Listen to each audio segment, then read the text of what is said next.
देखुचंती तो पिठा केते कौलिया हेची भितर हेची पूरा जालीदार फुला फुला। ए पिठाटी को बनाया पाई मु सोढ़ा इनो बिरीर व्यवहार करेनी आउ एको फर्मेंटेशन पाई भी घंटा घंटा रखिनी। ए पिठाटी बनाया पाई केवल मु चाउल आउ नड़ियार व्यवहार करची। देखुचंती पिठा धरु धरु ही छिड़ी पड़ुची। एते बढ़िया भाबरे पिठा हेची। एभली कौलिया चितौ पिठा बनाया पाई आपनको किछिटा छोट छोट टिप्स फॉलो करिया को पड़िबो। ताहले एथरो चितौ अमावास्या रे बहुत कम समय रे बनांतु सुआदिया चितौ पिठा। ठाकुरଙ୍କ पाखरे भोग लगेवा सहित निजे भी खांतु। और जदि आपनको वीडियोटी भल लागिला ताहले जीवा आगु लाइक कमेंट शेयर कर देबे। नुआ आस्थिले चैनल को सब्सक्राइब कर देबे। तेबे चलंतु डेर न करी रेसिपी आरंभ करिबा। ए पिठाटी को बनाया पाई मु एठी गोटे कप अरुआ चाउल को 5 रु 6 घंटा हेलानी पानी रे भिजे की रखि नेथिली। भलो हबो आपण राती सारा चाउल को भिजे की रखि नियंतु और सकाळे बनांतु। एई कप रे मापिकी मु गोटे कप अरुआ चाउल एठी नै जाईची। आपण गोटे सेट करंतु गिन्ना किंबा चा पीबा कप आ सेइथरे मापिकी सब जिंस नियंतु। पिठा पूरा परफेक्ट बनिबो। चाउल देखंतु एमिति भिजिया दरकार जेमति कि आपण एमिति चूना कले हाथ रे पूरा चूना हो जाउतबो। ताहले जाय कि भलो कि चिकन है कि बाटी हबो एवं पिठाटी मध्य बहुत बढ़िया हबो। आउ एठी जो कप रे मापी कि गोटे कप चाउल नेथिली सेई कप रे मापी कि 3 कप नै जिबी नडिया कोरा। माने जेतिको चाउल नेबे तार 3 गुण आपण नडिया कोरा नेबे। ताहले जाय पिठा पूरा परफेक्ट बनिबो। 3 कप नडिया कोरा पई मते मीडियम साइज रो गोटे नडिया आउ फाळे नडिया लागितिला। माने एठी 1.5टा नडिया मते लागि जाईची। अधिक मात्रा रे नडिया देवा द्वारा पिठा बहुत कौलिया नरम हे थाए। आ एठी बिरी सोढ़ा इनर दरकार नाही। आ पिठा मध्य खाइबा को अधिक स्वादिष्ट लागि थाए। एबे चलंतु चाउल को बाटी नबा। सेति पई चाउल रो जो भिजा पानी टाको काढी नेबे भलसे। तापरे ताको अल्प अल्प करिकिरी ब्लेंडिंग जार रे देकिना अधा चाउल देबे आ अधा नडिया देकी मिक्स करिकी ताको बाटिबे। एका थरे रे अधिक पानी देई देबेनी। अल्प टिके पानी देकिना ताको बाटिबे। तापरे दरकार हेले आउ टिके देकिना बाटिबे। एका थरे जदी पूरा अधिका पानी देई देबे चाउल पूरा खदडा रही जिवो भलो की बाटी हबनी। तेणु अल्प अल्प करिकिना बाटिबे। आउ एठी देखंतु एई भली कंसिस्टेंसी रहिची। एई भली भाबरे आपण अल्प देकिना पानी चिकन करिकिना ताको बाटी नेबे। एडी मु 2 थरो करिकिना अल्प अल्प पानी देकिना मु एको बाटी नेली। आउ एठी मते चाउल आउ नडिया को बाटिया पई मते गोटे कप पानी लागि गला। जो मेजरमेंट कप रे मु बापी की चाउल आउ नडिया नेथिली। एडी देखंतु बैटर टी केते चिकन हेची। एमती जदी आपण अल्प अल्प पानी देकी बाटिबे ना एई भलिया पूरा चिकन हबो।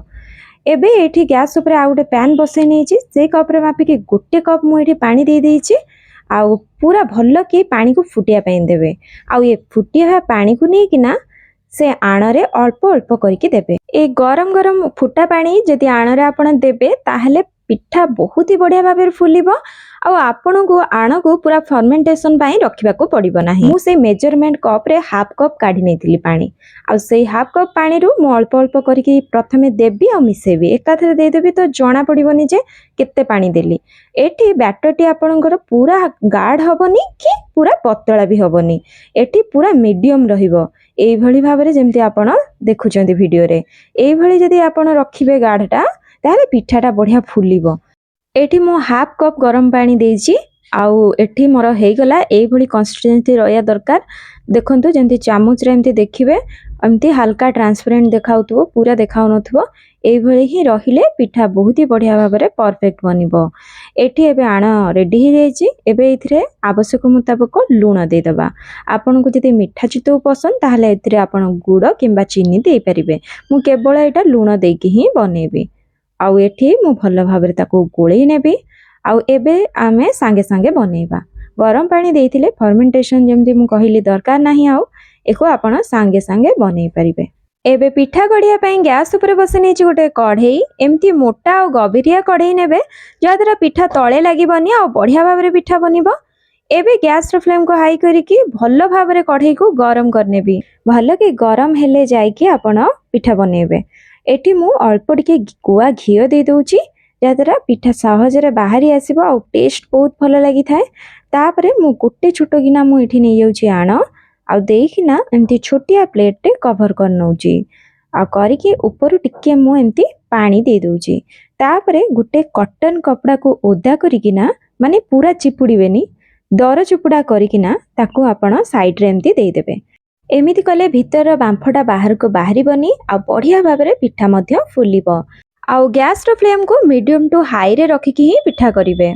एठी गोटे पिठा को हवा पई 2 मिनिट लगी थाए। एबे मु एको काढी नेबी कपड़ाटा को, तापरे कवर काढी की पिठा देखंतु केते बढ़िया भाव में फुलीची। आउ साइड गुडा को आराम रे छाड़ी जिवो, आपन किछि करिया पई पड़िबनी।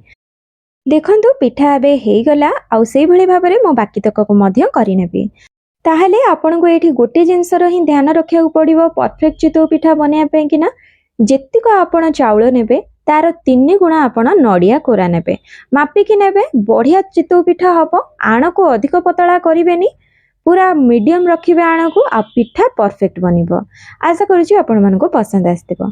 ताहले रहिली, पुणी आसीबे को नुवा रेसिपी सहित। समस्त भले रुहंतु, खुशी रे रुहंतु। धन्यवाद। जय जगन्नाथ।